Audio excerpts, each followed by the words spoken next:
Literally, man, literally. Welcome back to the channel. Welcome back to Itk Watch. You got no fans. You got no ground. Keith only Sky Sports. Sean Casey shags cats. Alright, let's get on with it. Welcome back to the channel and to the 4th episode of Itk Watch, the only place to stay updated about the transfer rumours that aren't true and the information that doesn't matter. We've got a great lineup that includes all the big hitters and all the shot callers in the space this week, so let's jump into our first submission. First update this week, it's Baz. First update this week, it's Baz and his backroom stuff. Remember when Baz said that is a member of his backroom staff made his profile picture and everyone was just like, mate, it's just an app you use. Backroom staff! What backroom staff does Baz have? What necessary staff does Baz 080808 need to operate his business? Let's put that down in the comments. This is not a transfer update from Baz as such, but it's an interesting take on Jeff Hendrick's move to Reading on loan. And he says, "We wish him well. Never worked out for us. He was bruised." And in response to that, I say, "Are you all right?" Jeff Hendrick is probably the one thing at Newcastle United that wasn't bruised. And it's a long list of things at Newcastle United that suffered at the hands of that Tory landlord, bacon-loving Luke Edwards associate. But Jeff Hendrick was not one of them. Baz has managed to find the one thing at Newcastle United that actually wasn't bruised, and that in itself is an impressive act. It deserves a round of applause. Let's all go and subscribe to Baz's channel now. Let's move on.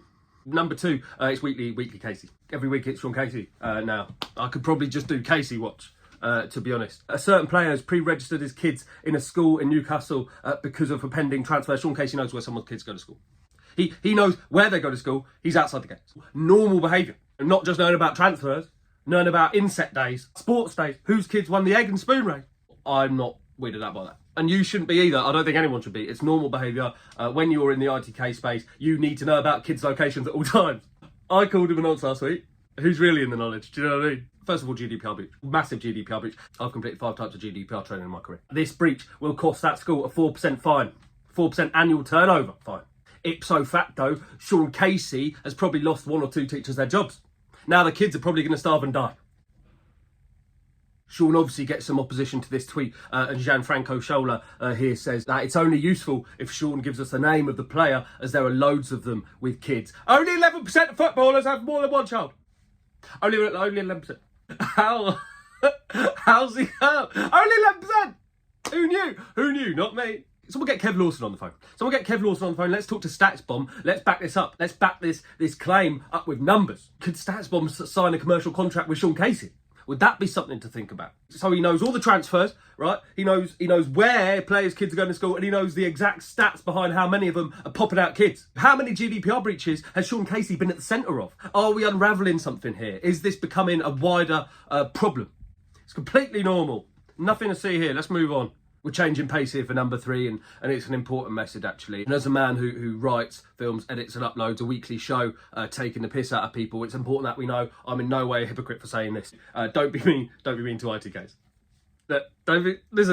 Listen. Don't be mean to. This is important and this is serious. Jeff here says that Luke Edwards knows a lot more and is more accurate on transfer information than Bellend Sean Casey. I meant call him a nonce, but this is over the line. He does go to schools. We can't. It's one thing to question whether he hangs outside of schools. It's a complete other thing to question his insider knowledge on transfer.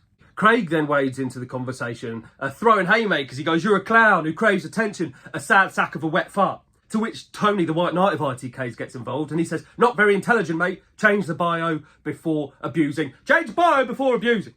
It's okay to be mean to people as long as it says so in your Twitter bio. Want to troll people online but feel the weight of guilt weighing you down? Try this one simple trick. It's okay to be mean to people as long as it says you're going to do it in the bio. Hashtag be mean to people that invent transfer rumours online in order to get girls." So that's the trick. If you want to be an arsehole online, just let people know beforehand. If you want to interact with me, you better come prepared. Let's crack on with number 4, shall we? If you watched last week, you would have known that we had a submission from someone called Danny Linton, and no relation to Joe. And this week, we have one from someone called Danny Cardone. I don't think this is the Danny Cardone, but anyway, he says, "Without wanting to sound like I'm jumping on the Luke Edwards bandwagon, Isak is our number 1 target, and our focus is now on getting him." He doesn't sound like he's on the Luke Edwards bandwagon at all. It's not like Luke Edwards tweeted an article an hour before this tweet saying that exact same thing. Why would anyone think you're on the bandwagon?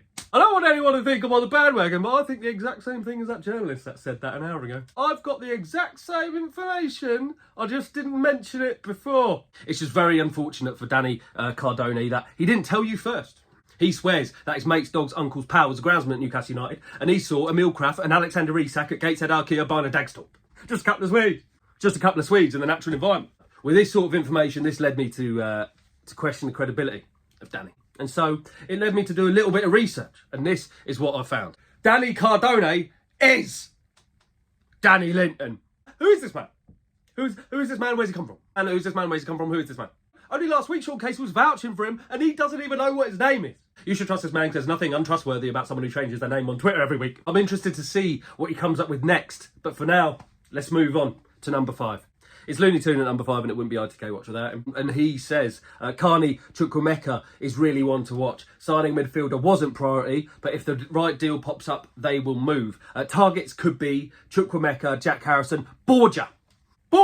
These guys lead the way their flawless knowledge. They know all the players' names. It's important that we address the fact that they aren't just making it up. It's not like they just check nufc.com on a daily basis, make something up in order to grow their online profile. Unlike me, who searches their accounts daily in order to grow my online profile. It's a totally different thing. It's a completely different thing. Totally different thing. Doesn't make me a hypocrite. Don't worry about it. That's enough for me this week, honestly. Like, it's too hot and I can't handle any more speculative news. Don't forget to like the video, subscribe to the channel, send it to your mates. I'm trying to hit 500 subs by the end of this year, and it's help from you guys that's going to make that possible. Thanks again for watching. Take it easy. He's lean like a cat. He's lean like a cat. Oh, that commentator on the fucking stream yesterday, what was he all about? Sven Botsman. Sven Botman lean like a cat. Sven Botsman, he's lean like a cat.